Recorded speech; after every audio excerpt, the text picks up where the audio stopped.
Hey guys, this is SafeandSoundCharms, and today I'm going to show you guys how to make a Sakura Mochi mirror charm. So you're going to need a paintbrush, a blade, an X-Acto knife or another blade, pink polymer clay, green polymer clay, and black clay, a mirror, an eye pin or a head pin, dotting and needle tools, an Ovensafe container, any glaze of your choice, and a paperclip. So first off, you're going to take a ball of pink clay after you condition it and flatten it onto the back of the mirror. Make sure it's the back of the mirror, not the front of the mirror.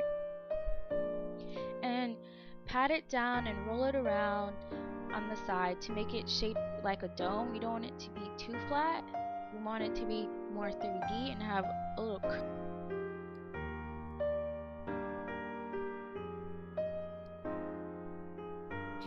So after you're done, it should look like this. And then you're going to take a ball of green clay and shape it into a triangle with your fingers. And then flatten it down if you need to make it fit the size that you need it for your mirror charm.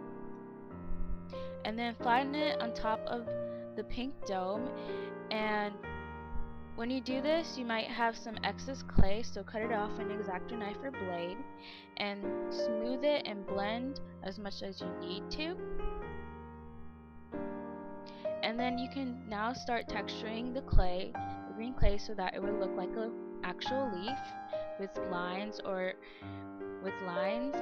using an X-Acto knife and a needle tool, and cut ridges into the leaf with an X-Acto knife or a needle tool to make it more leaf-like and nature-like.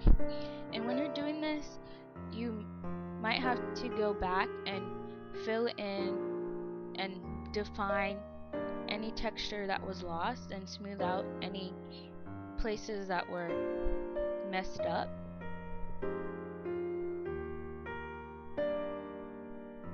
And then now you can insert an eye pin or a head pin. And you could also add a face if you want using black clay. And then place your charm into an oven-safe container and bake according to your package instructions.